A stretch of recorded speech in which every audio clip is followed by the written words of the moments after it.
Hi guys, my name is Taylor Morrison and I am going to do my book talk on The Voice of Freedom, Fannie Lou Hamer, and the spirit of the Civil Rights Movement. This book was written by Carol Boston Weatherford, and it has received the Coretta Scott King Award, which is awarded to books that reflect peace, non-violent social change, and brotherhood. And it also has a Caldecott Honor and the Robert F. Sibert Honor. So it's a fantastic book. If you haven't read it, I've done it with my third graders, and they really enjoyed it, and it kept them very engaged. My favorite part of this book, and it's actually a rather long book, not a chapter book, but a longer picture book, is Sunflower County, Mississippi.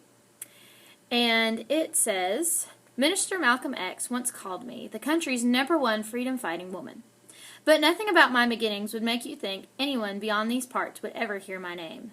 Mississippi. I was born here, the youngest of 20 children.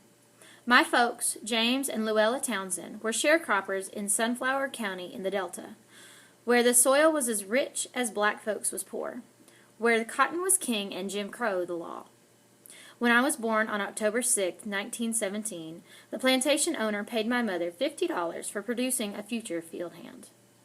The money helped my family through the winter. Child, I am proof that the Delta birthed the blues. That is the first page in this book, and the way that this book is structured, it's almost like journal entries from Fannie Lou Hamer. It goes on to explain her childhood and how when she was 6 she dragged her first bag down a row of cotton. It talks about how her parents treated her a little differently than her siblings because she was the baby. And a lot of my students could relate to that because they are the babies and they know you get a little bit different treatment than your older siblings. And it also says things that her mother taught her and things that she learned about having things being fair, how she had to leave school in 6th grade. And it's one of my third graders related it to a journal entry because it's almost like we have Fannie Lou Hamer explaining these periods of her life to us. And Carol Weatherford does a fantastic job of using that voice to express those thoughts and that point of view that Fannie Lou Hamer had.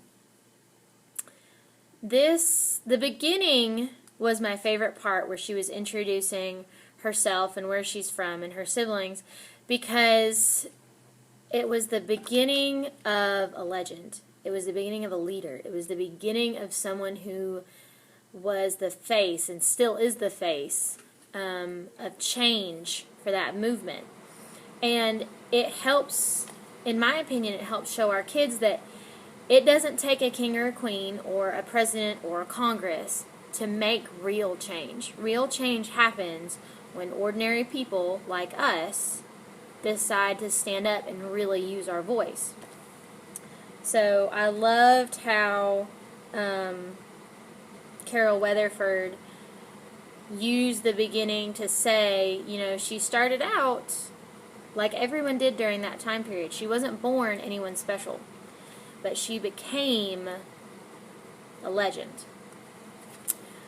This book is considered culturally relevant because it is a form of historical fiction, and so it does give us a look back into the time surrounding the Civil Rights Movement, and it also gives us very clear examples of nonviolent protest and how to effectively use your voice when you feel that change is necessary. I consider that very culturally relevant in today's society, in the world that our kids are growing up in, because there are a lot of increasing tensions both in the political climate and in different social climates.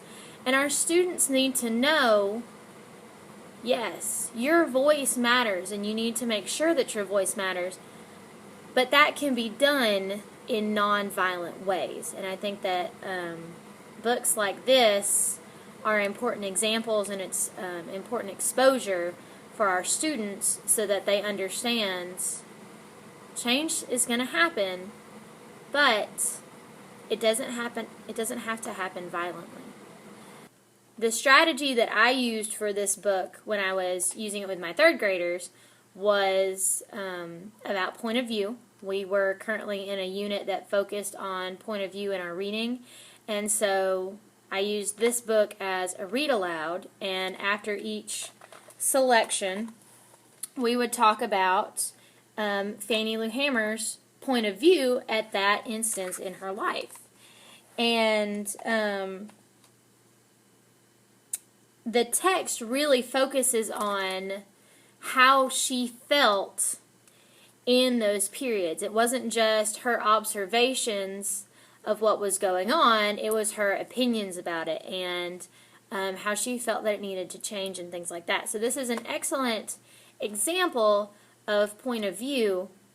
It's also an excellent example if you're looking at doing author's point of view, because I know that can be a little different than just character point of view or figure point of view. But this was also a good book for author point of view, because this author chose to write certain events from Fannie Lou Hamer's life. It doesn't have absolutely every part of her life, but the author chose to write those certain parts, and we talked about how, in her point of view, those were important. Well, why do you think Carol Weatherford may have thought those points were important?